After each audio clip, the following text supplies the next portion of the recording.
Hey, everybody, welcome back to the Powder Keg Podcast. This is your ultimate destination for all things Los Angeles Chargers. I got Ryan Watkins here with me. My name is Kyle. Ryan, how you doing, buddy? I'm good. I say I'm excited on every pod because I am, because it's fun. But this one is especially exciting because the season is finally here. The longest off season in any sport in the world is finally here, where we get 18 weeks plus the playoffs of solid gold football. I'm so excited, man. How are you? How are you doing? Doing great, man. We're recording this, everyone. Hopefully we get this out today. If we don't, it'll be out tomorrow morning. But right now we are 4 hours away from opening kickoff for the season.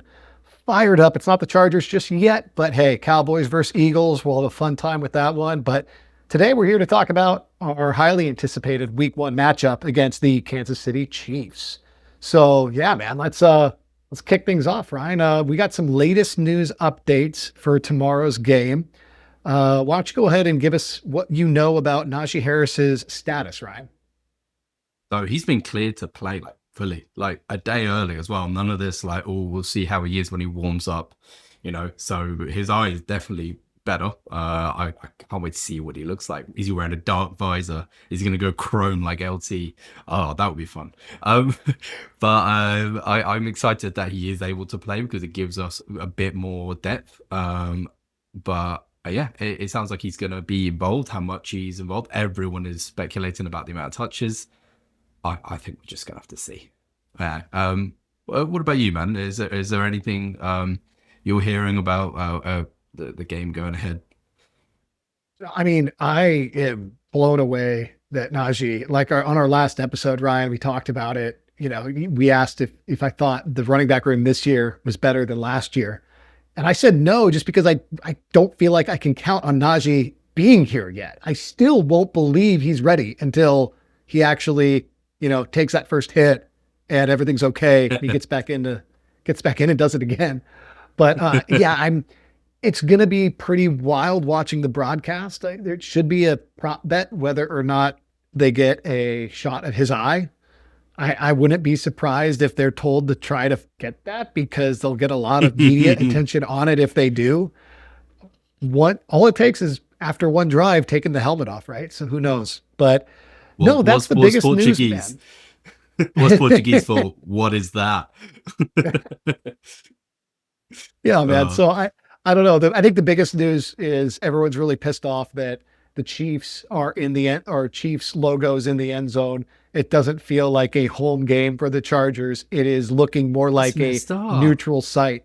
Yeah, even though it's a home game for the Chargers that we lost, they are creating a neutral site in Brazil. So it's kind of weak. That's not normal though, because I go to London games every single year and have done since the second ever game, which was Chargers Saints.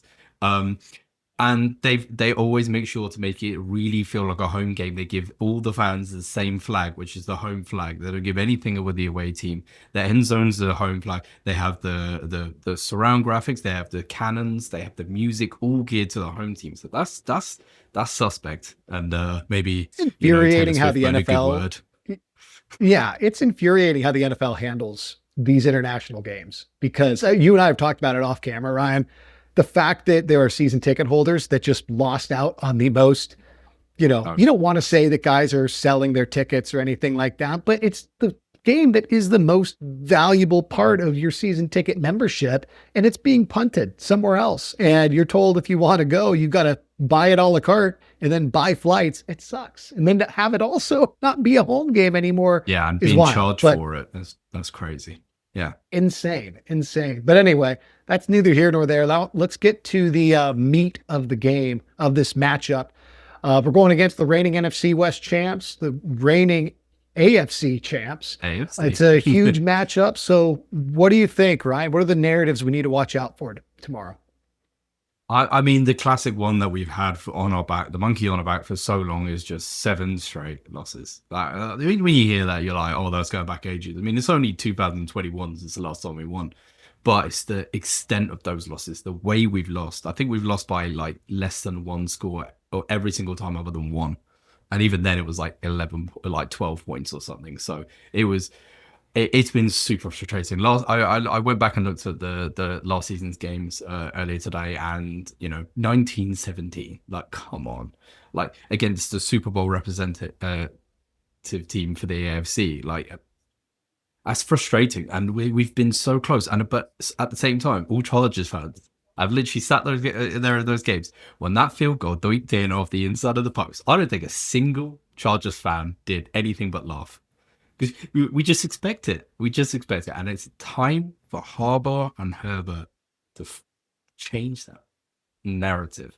I'm tired, and I just want it. And to do it on the stage in Brazil in front of how many millions of fans would just be spectacular. So that's what it's just win. It's just, to steal a phrase from Al Davis, it's just win, baby.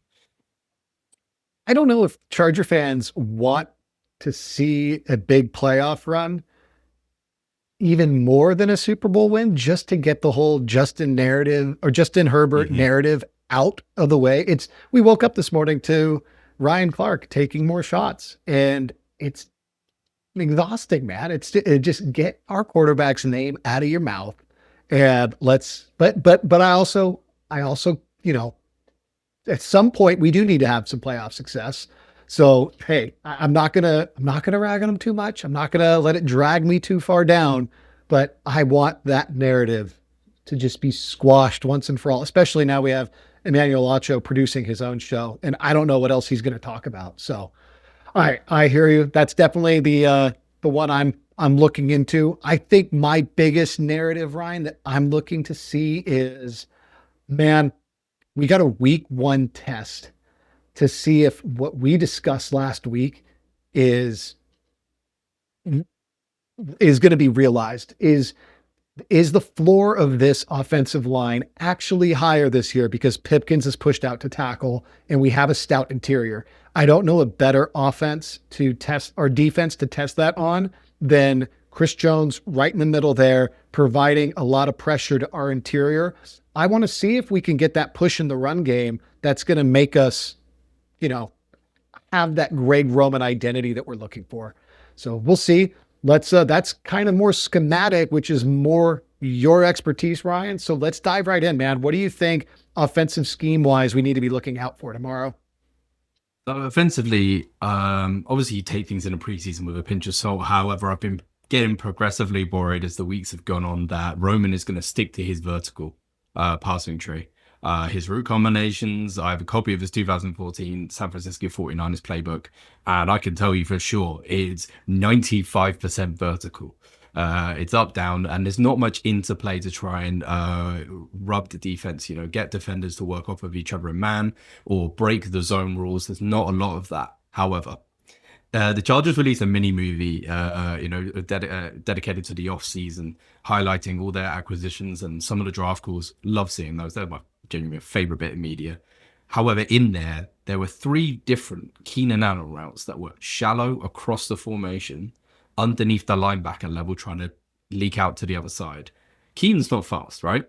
So those are going to be slow developing plays with vertical routes from, KLS, Trey Harris, Quentin Johnson, Darius Davis. Those are the speed guys. Keenan going underneath, that's a late developing concept. This is what I have wanted to see for some time. And this is also how you beat Spags' defense. He plays a lot of palms coverage. He plays a lot of quarters. And they like to roll down their safeties in different directions against the grain. So how you beat that is late developing low route stakes. Herbert can delay himself, give himself as much time as he can, and get them out. Now that's only a 3rd down thing. Yeah, you can't do that on early downs. You will take too much time. You'll get behind the sticks. So it's about how you pair that with the run as well. So together, those are the 2 things I'm looking for. It's a simple step, but it's one that Roman needs to make. So, I mean, Kyle, is there any player specific thing? When I say that, do you think of how the Chargers' new weapons can affect that at all? I think it's really going to be interesting. You've talked about in the past tight ends getting vertical too, and just knowing that we have a lot more tight end speed, a lot more route running from them than we had in the past. I mean, we had the ghost of Hayden Hurst, we had Will Dissly, and we had Fisk. And, hey, Disley and Fisk stepped up to do things that they hadn't been asked to do prior in their career, right? Fisk, I think, was he a rookie or a second year player? I think second year player last year. Was he a rookie? I don't know, I man. He can't looks recall. so old, so it's hard to He tell. looks so He old and he was large. born with a beard. But they and then Disley was mostly a run blocker in Seattle. They had Noah Fant that could have been the field stretcher. So they were both being used a little bit out of their comfort realm. And now we have guys that can shoulder that for them. We have a lot more speed utility at receiver, I think, and we have Keenan coming back that can be a guy that gets open, which we didn't have previously. I mean, Josh Palmer did not look good last year. We just had, a Madden-esque spamming the A or B button, just hitting the same receiver every time to Ladd. And it's going to look a lot more balanced tomorrow, I believe. We'll get into different players that I'm looking to shout out later, but that's just what I'm looking at right away, Ryan, are those tight ends going to make that difference that I kind of stuck my flag in regarding last year, really believing that they were going to be the largest positional upgrade that we really see and realize this season. But hey, let's move over defensively. What are you looking to see from Jesse Minter and the crew tomorrow? My side of the ball. Yeah. So with Minter, I've got an article preloaded and ready to launch tomorrow for talking about how Jesse Minter can use something he started to show in the games against the Chiefs last season. First of all, let me preface this by saying he held the Chiefs to under 20 points in both games. 19 points and 16 points or whatever it was. That's an unbelievable performance from first year to DC going against Andy Reid. He just needs to match, and if he can better that, amazing. One way I think he can better it is tying in a number of concepts he showed together. So he likes to run. He has shown a bit more tendency to run palms coverage in this preseason on his blitz calls. So in terms of, he has a quarters-based system. For simple terms, people think of cover 4 as quarters. It's not quite that. So on the strong side of the field, you have a box with 4 defenders. And then on the other side of the field, you have a triangle between 3. So what that is the stronger side is covered by 4 players. They work on a pattern match rule base. And then the weak side is where the triangle is. And sometimes the safety from the quad box, if it's not as many players on this side and they cross over, he crosses over as well. It's just about matching what defense do. Now, Palms is taking one man out of that. So instead of having a box and a triangle, you have 2 triangles. And essentially, you're giving up the middle of the field a little bit. Now, Atlanta did this against us, and it worked so well because we had no threats to the middle of the field. Now, the Chiefs are missing some key players, Rashid Rice being one of them. His strength is beating the middle of the field zone rules. Without him, I think Minter can go with the palms coverage and attack from it, because that's how you attack with your 5-man pressures, because you've taken one of your men out of your box, turn it into a triangle. He can attack, or he can fake attacking and someone else can drop off. So you can play a lot on that concept. And why I love it the most is that it gets Derwin James involved in the blitz. It gets our off-ball players. Daniel Henley, I think he's better in coverage than blitzing, but he can also blitz as well. So it means, and even Troy Dye can do that well if he's going to be involved in third down, which I think he could be. So between all of those, you can see how they start to tie in, and then how you fool Mahomes. There's only one way you can fool him is with stunts, because you can't read stunts pre-snap. So if you pair the stunts with the palms coverage and the Derwin James on the blitz, you get something called tango, which is something Jesse Minter did once last season. So I'm very much looking forward to seeing if he pulls that out the bag. I've written several thousand words about it, so that's how excited I am. Kyle, I think one thing I didn't know is, do you think Jamari Caldwell is going to get significant time on this game? He's been looked impressive, but he's also been listed down the depth chart. It would have to think he gets a very healthy amount of reps. Maybe they want to ease him in, not as a starter. You don't want to give him that title just yet, but get him in frequently and then get him in, for a very good snap share. I think if we look at the snap share at the end of the game, I would be surprised if he's not one of the leaders amongst the interior defensive linemen. He is such an impactful guy. I hope that that's the case, Ryan. So what do you think, or what are you expecting to see out of that front unit? Because they're going to have a big impact in this. The Chiefs' offensive line has been revitalized at the tackle position. They kind of, maybe, but it's not the same Revitalized, liability, I definitely, think, yeah. that it was last year. Yeah. What was that? Yeah, definitely revitalized. I mean, but it's very interesting. The player that they've paid a silly amount of money for, technically right now, is Jalen Moore. I can't remember his name. The guy who started 15 games for the 49ers and they paid a handsome sum of money to. He's not playing right now. So they got Josh Simmons, the rookie, on left tackle, and then on the right tackle they got their old preseason snap penalty guy, Jawan Taylor. He seemingly won that battle. Chiefs fans, correct me if I'm wrong. And it means that Kingsley Suamataia, who was a failed left tackle experiment, who's the reason Joe Tooney had to go and play out there, he's in left guard. Now he's good in preseason, but it's preseason. Again, there's not much complication coming in. He hasn't played that many snaps. That is big weak point, as you mentioned, and that's why it's right to highlight the interior defensive line. Now, we'll go into some players to watch a little bit later in terms of the individuals and how they can impact the game from there. But it's the depth of the rotation that I think is going to be key. You know, if you have fresh legs coming on consistently, drive after drive after drive, we can go 6-7 deep with you count Scott Matlock as well. Which means even if you're running odd front, which is 3 in the middle, it means that you can rotate 2 full lines in hockey terms. That's pretty good. You know, I know nothing about Misaki. Mighty Ducks, that's about it. And that's all you need, man. It's a great series. All of them great. Don't disrespect D2. Anyway, so when you get that full line change against a chop and with a offensive line that haven't had that time to gel together, I think that's where you can really attack. I feel really strongly. The Chiefs had a little bit of success, to say a little bit, not much success with their heavy personnel running the ball against us last season. So, you know, they went 22-13 and they just drilled in. They pulled people, doubled in on gaps, and we had a little bit of a weakness there. It wasn't much, but that's something they're going to look to press on. And I think Minter has done well to equip us to not give up that. So, really, yeah, sorry, go on. I was just going to say, we're kind of teasing around it, so let's just go ahead and dive in. If you had to pick somebody, let's start on the side that we're already on right now. Who is your one player that you really think could have a make or break impact in this game? You know, I want to say, let's not go with a Khalil Mack or a Derwin James, but somebody that you think can elevate out of their usual MO to take over this game or to have a moment that really sets the tone. Dude, you know me, I was never going to go chalk. So for me, I had 2 names in my mind, but talking here, I've convinced myself, and you've helped me convince myself, is that Tietart. His forte is that he, as well as being pretty good against the run, he likes those backdoor cuts against the zone blocks, which is really a real key way. Minter's got a whole scheme around getting one person to penetrate through the B gap, and he's really good at it. But he is really good at that on passing downs too.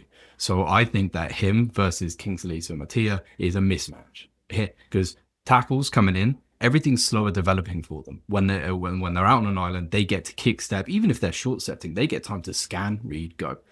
Guards, you just have to punch. You have to kick punch. Like, you have no time to read. You can maybe read the direction of someone's coming, but you have no time to read their eyes, their chests. You have their footwork, especially as you're transitioning into that position. So I think that we can really see Tietart make an even bigger name for himself than he already is.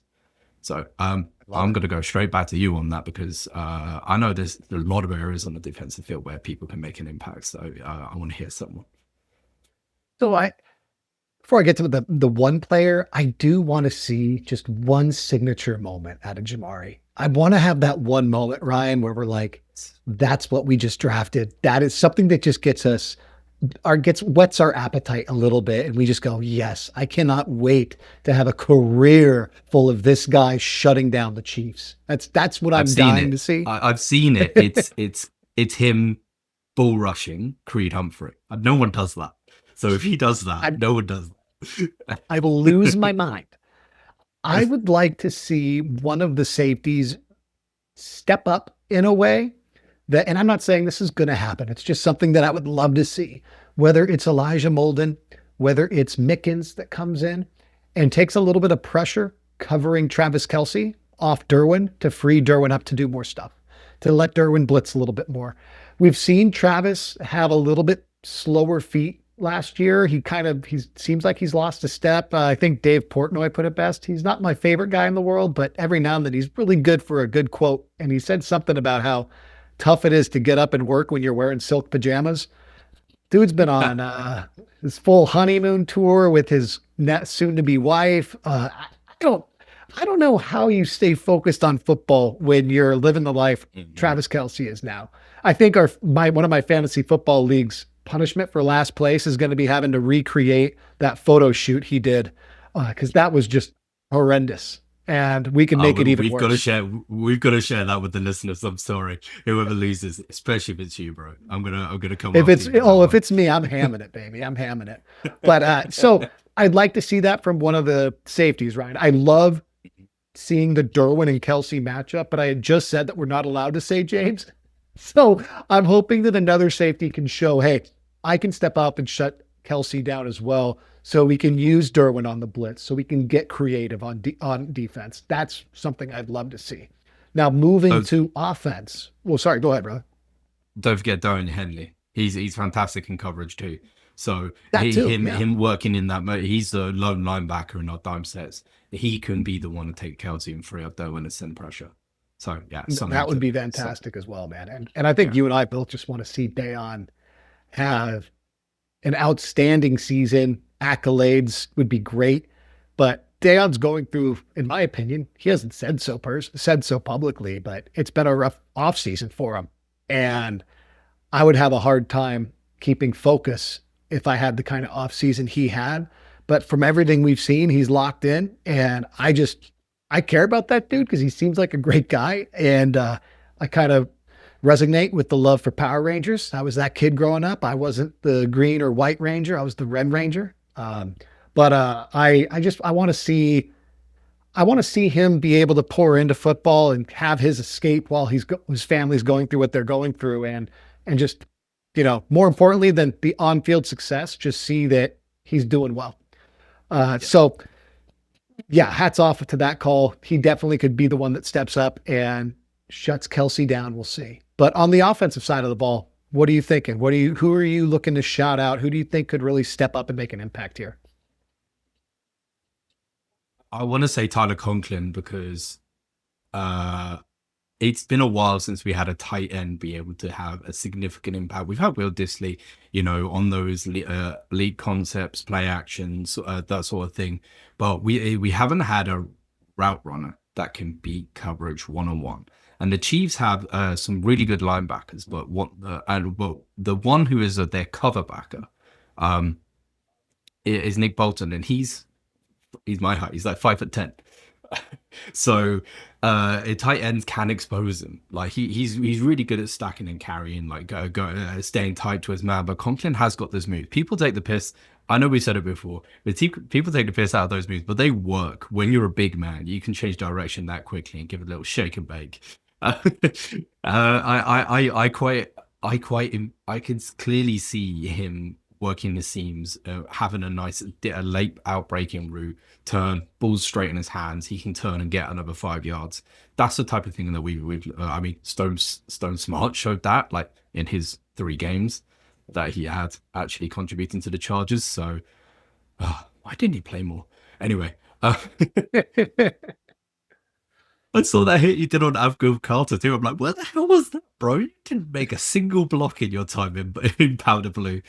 So so to have Tyler Conklin do that, and like you said, it frees up Will Dissly to do what he does best: is block, chip, leave, rather than have to be a seam threat. So him for me is the change I'd like to see, because I think it's a bit soon for the rookies to put that on them. Although you're probably going to tell me that you're going to put them on.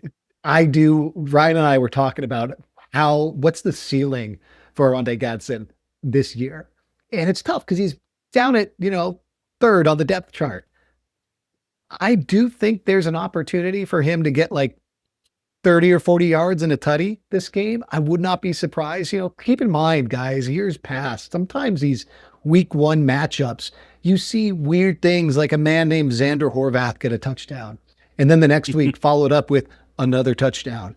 It's weird. Early in the season, they don't want to showcase everything they've got, but they also have these rookies that might be talented that might not be keyed in on yet by the other team. And I think Gadsden might be one of those guys. But that's not going to be my pick, Ryan. I'm going to go really out there because we don't even know if he's been activated for the game. But I kind of wonder if Miller Hines is going to have a big impact in this game. I'm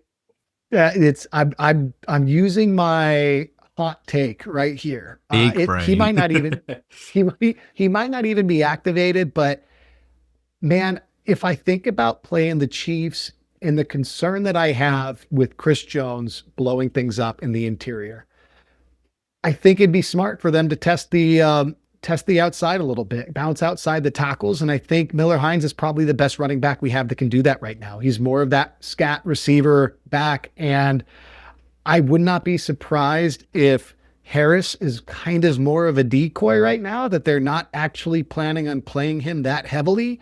And Hines gets that elevation and ends up being the veteran that's there to kind of hold Hampton's hand through it a little bit, to be his, committee mate. Maybe that's me coping. Maybe that's scared of Harris getting too many snaps. And like Alistair has been saying on Stormcloud and on the TDU pod, maybe, it would be terrible to just watch what happened with Melvin Gordon after his holdout take place, where we try to force him in too early and we just get garbage results. But I don't know. What do you think about that, Ryan? Is there a chance for Miller Hines to come in and have a major role?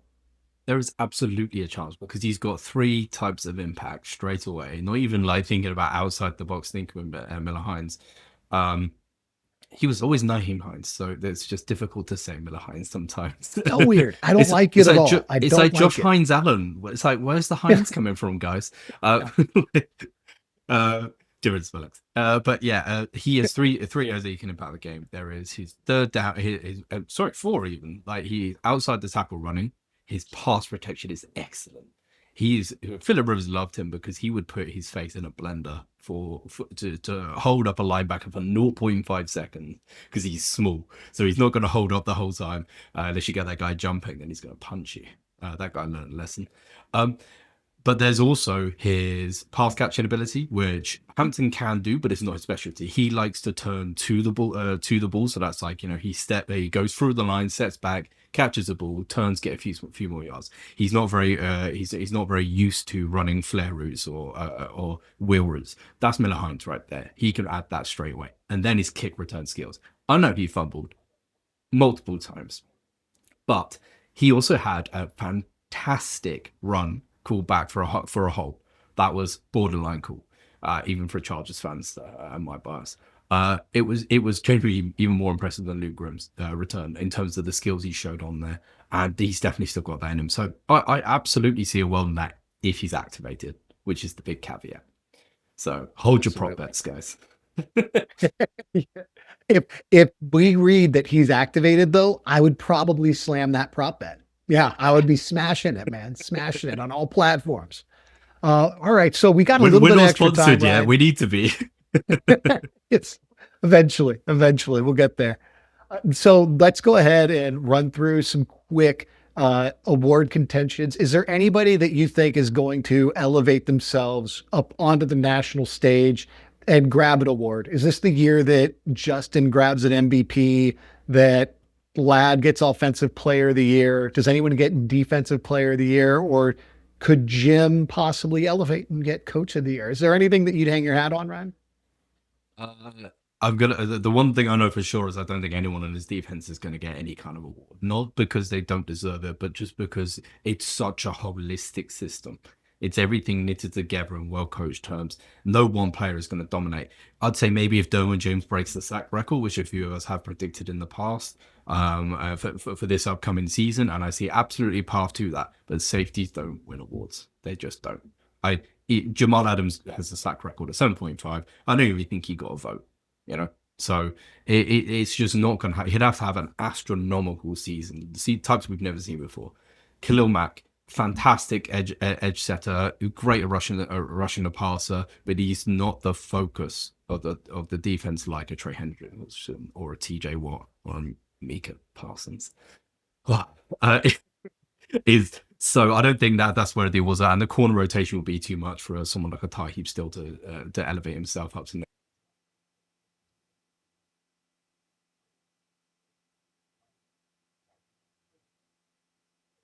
Joe Alt switching to left tackle with his draft status winning the brand new Protector of the Year award.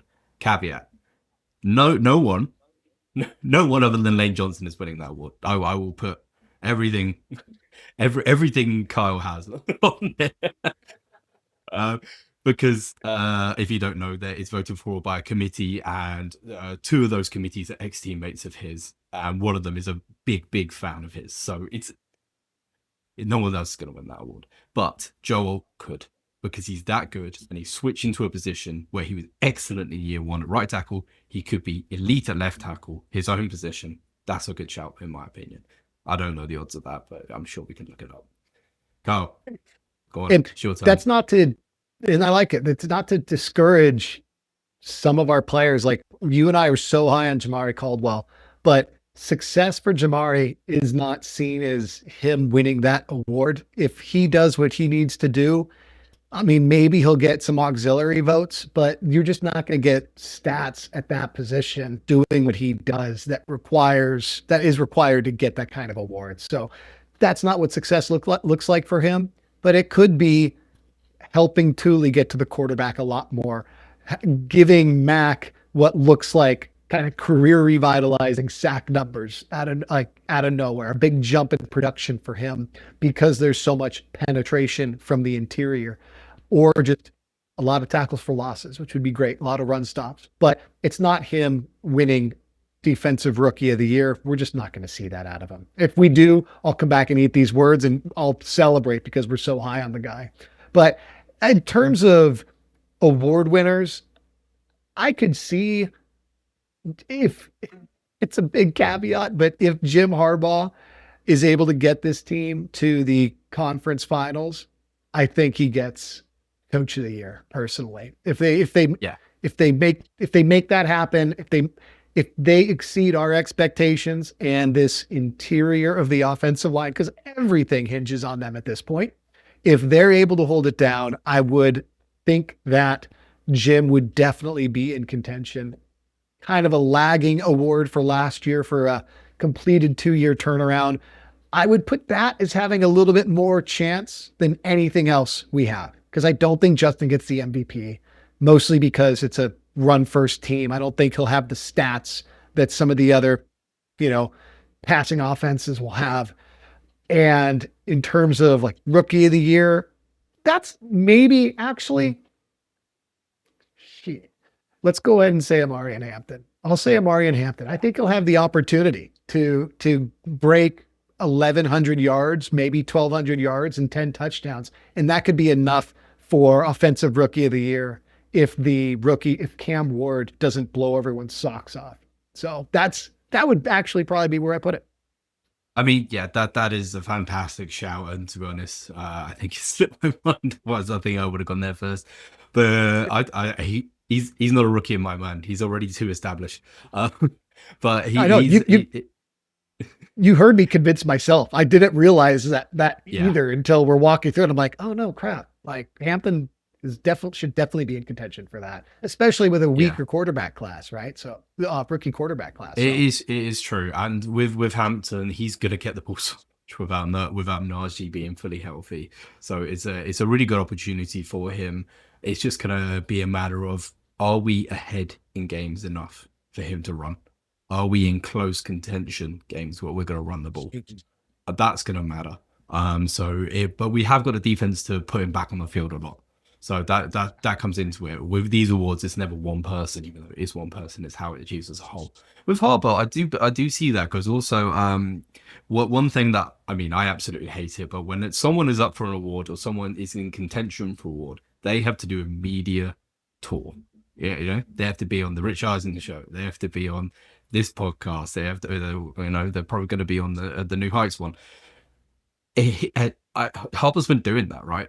Quite consistently over the last 2 years. And like you said, also with legacy, Josh Allen getting the MVP. He was not the MVP last season. I was looking at some in-depth stats for what I'm writing about Mahomes. Josh Allen's not like, he's like top 3. Yeah. Lamar is number one in by a long distance in every single metric. Like the one that blows my mind, I know we're sidetracking here, but the one that blows my mind is every single quarterback in the entire National Football League had a negative DVOA. It's a measure of how you perform that's weighted against defense as well.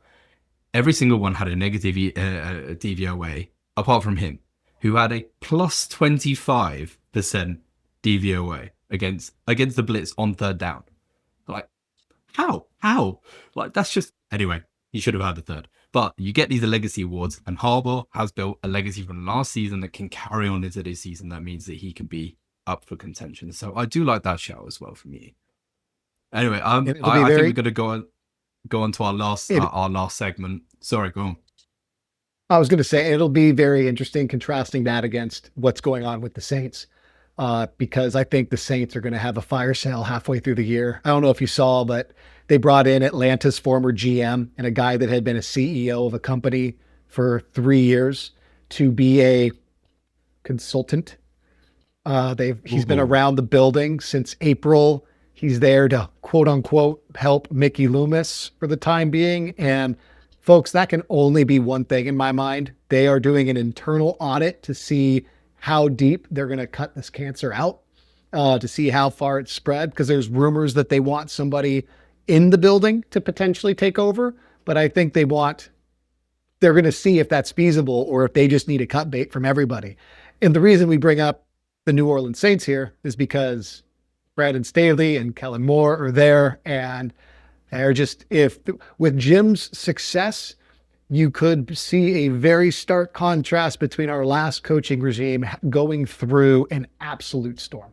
So I think that's going to be a dark time for them. But let's go ahead, Ryan, and let's give our Super Bowl prediction. Let's get something on video, not paper, but kind of on paper too. And just throw out there who you think is going to be facing off in the Super Bowl and what the results will be. So I want to preface this by saying I had the Packers going to the Super Bowl last season, and I was going to say the Packers this season before the Mika trade. So I think they're going to play. I'm fairly convinced that they're going to play the Eagles in the NFC Championship game, and it's going to come down to Matt LaFleur, whether he can stop Jordan Love making stupid mistakes and focus his mind well enough. And I think a playoff run focuses the mind. So I feel like he can get there. Their run game is fantastic. Their offensive line is fantastic. Jordan Love a new nickname, man. The way you rolled that off your tongue, you said it like Jordan Love making. I was like, whoa. Man. All right. I mean, he was, he was my pick to actually be drafted to the Chargers ahead of Herbert. So that would have been a strong nickname to have on the back of one of our shirts up there. That would have been beautiful. But instead we got Justin Herbert. So I was so happy I was wrong, as were most people. But yeah, so Packers, I'm going to call them on the NFC, and then on the other side, I'm going to say the Ravens. I know they've been everyone's preseason darlings for as long as Lamar has been there. But I feel like this year it's time. Their additions through the draft and their very bit part free agency have been excellent. And you also know they're candidates to pick up someone else, whoever someone casts aside in the next few weeks. They're going to be there to scoop that up, like they did with Jay Alexander. Quarter 1, not your answer on the Packers. That was the right move. Quarter 4 on the Ravens, that is the right move. So both can be true, and it'll be funny to see Jay Alexander face up to his old team in the Super Bowl. Who was a very much draft favorite of mine as well. What about yours, man? What about yours? I've got bad news, Ryan. Your pick is not going to make it because I drafted Lamar Jackson in 5 out of 6 fantasy leagues. So that means his season's tanked. I pushed too many chips in, and now just knowing my luck, it's going to be a rough year. I would say I actually think going on a similar trend as you, where it's not about a team that's been around a lot making it again. I think somebody new breaks through, and I actually think it's going to be the Bills. I think the difficulty of playing there is finally going to wear a team down, and they're going to have their home field advantage throughout the playoffs really finally pay off for them. And they're not going to get a lame, I say lame because we hate them, but an impressive fourth quarter, game winning drive by Patrick Mahomes or something like that. I think they finally make it to the Super Bowl. I think the Eagles still beat them.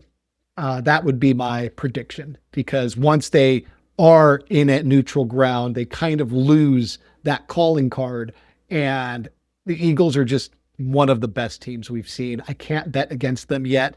I think they continue to impress and grind things down, but Saquon is, he was used heavily last year. So I think even though they're going to be perpetually a very good team, no one's doing it like Howie right now. He's such a good general manager. He's willing to go against the grain as to what other GMs consider to be the classy and ethical move, like picking up a guy that's waived with an injury designation. But that's what it takes to be a champ, man. You gotta be willing to play by your own rules, and Howie's doing it. So I think this might be the last year before they do. Their luck kind of runs out a little bit, and Saquon might be a little run down after a very strong run this year, and maybe next year they kind of have that setback year. But I don't think their Super Bowl hangover year is this year. I think they can do it again. They're a very young team, and if anyone can do it, it's that Howie-led team. Interestingly, news came out today that they tried to trade for Micah Parsons and offered more than the Packers, but they didn't want to trade in division.